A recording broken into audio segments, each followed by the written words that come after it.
एक बार अकबर अपने दो बेटों के साथ नदी के किनारे गए। साथ में बीरबल भी थे। दोनों बेटों ने अपने कपड़े उतारे और नदी में नहाने उतर गए। बीरबल को उन्होंने अपने कपड़ों की रखवाली करने के लिए कहा। बीरबल नदी के किनारे बैठकर उन दोनों के आने का इंतजार करने लगे। कपड़े उन्होंने अपने कंधों पर रखे हुए थे। बीरबल को इस अवस्था में खड़े देखकर अकबर के मन में शरारत सूझी। उन्होंने कहा, बीरबल, तुम्हें देखकर ऐसा लग रहा है जैसे धोबी का गधा कपड़े लाद कर खड़ा हो। यह सुनकर बीरबल ने भी जवाब दिया, महाराज, धोबी के गधे पर पास केवल एक गधे का ही बोझ होता है, किंतु मेरे पास तो तीन तीन गधों का बोझ है।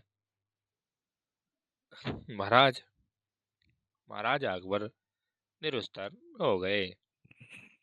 कहानी नंबर 2, छोटा बांस बड़ा बांस। एक दिन अकबर व बीरबल बाग में सैर कर रहे थे। बीरबल लतीफ़ा सुना रहा था और अकबर उसका मजा ले रहे थे। तभी अकबर को नीचे घास पर पड़ा हुआ एक बांस का टुकड़ा दिखाई दिया। उन्हें बीरबल की परीक्षा लेने की सूझी। बीरबल को बांस का टुकड़ा दिखाते हुए वह बोले, क्या तुम इस बांस के टुकड़े को बिना काटे छोटा कर सकते हो? बीरबल लतीफ़ा सुनाता सुनाता रुक गया और अकबर की आंखों में झांका। अकबर कुटिलता से मुस्कुराया। बीरबल समझ गया कि बादशाह सलामत उससे मजाक करने के मूड में है। अब जैसा बेसिर पैर का सवाल था तो जवाब भी वैसा ही होना था। बीरबल ने इधर उधर देखा। एक माली हाथ में लंबा बांस लेकर जा रहा था। उसके पास जाकर बीरबल ने वह बांस अपने दाएं हाथ में ले लिया और बादशाह का दिया हुआ छोटा बांस का टुकड़ा बाएं हाथ में। बीरबल बोला, हुजूर, अब देखें इस टुकड़े को, हो गया ना बिना काटे ही छोटा। बड़े बांस के सामने वह टुकड़ा छोटा तो दिखना ही था। बादशाह पर मुस्कुरा उठे बीरबल की चतुराई देखकर। कहानी नंबर 3, जब बीरबल बच्चा बना। एक दिन बीरबल दरबार में देर से पहुंचा।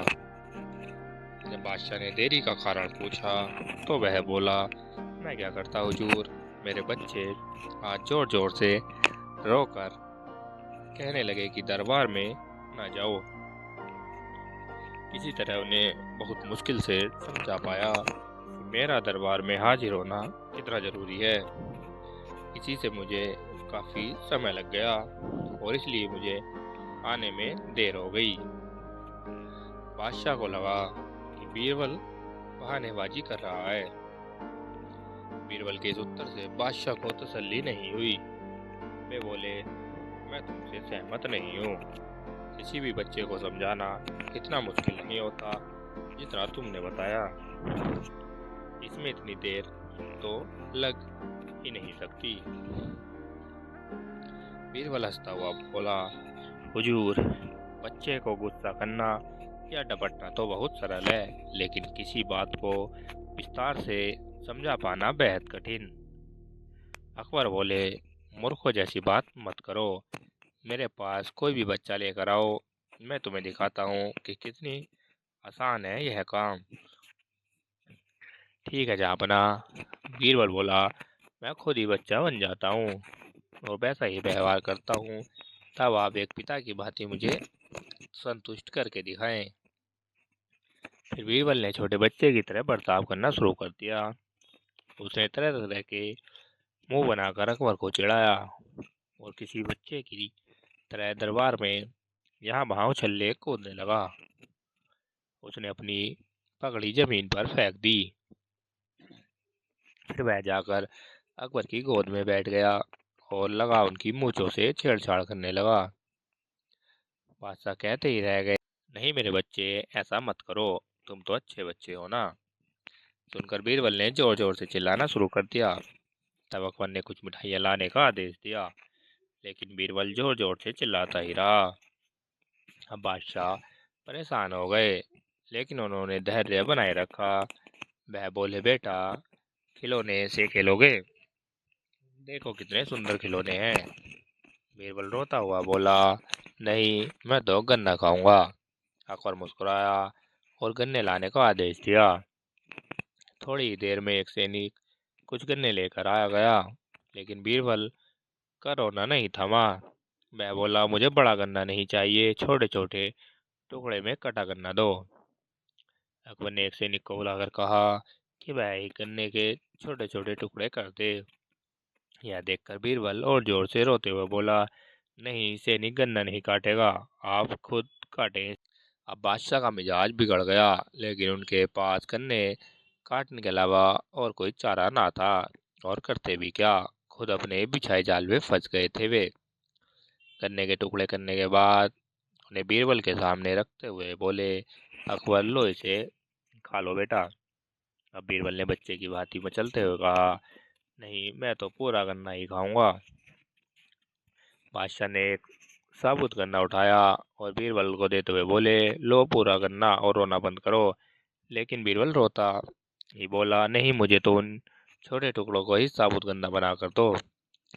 कैसी अजब बात कर रहे हो तुम, यह भला कैसे संभव है? बादशाह शिवर क्रोध में आ गए, लेकिन बीरबल रोता ही रहा। बादशाह का धैर्य चूक गया। बोले, यदि तुमने रोना बंद नहीं किया तो मैं अब तुम पर मार पड़ेगी। अब बच्चे का अभिनय करता बीरबल उठ खड़ा हुआ और हंसता हुआ बोला, नहीं नहीं, मुझे मत मारो हुजूर। अब आपको पता चला कि बच्चे की बेतुकी जिदों को शांत करना बेहद मुश्किल काम है। बीरबल की बात से अकबर सहमत हुए और बोले, हाँ, ठीक कहते हो। रोते चिल्लाते जिद पर अड़े बच्चे को समझाना बच्चों का खेल नहीं है। तुम सच में ही बच्चे की वजह से ही लेट हुए हो। मैं बिना वजह ही तुम पे इल्जाम लगा रहा था। दोस्तों, अगर आपको वीडियो अच्छी लगी हो तो वीडियो को लाइक कर दें और हमारे चैनल को सब्सक्राइब कर दें। धन्यवाद।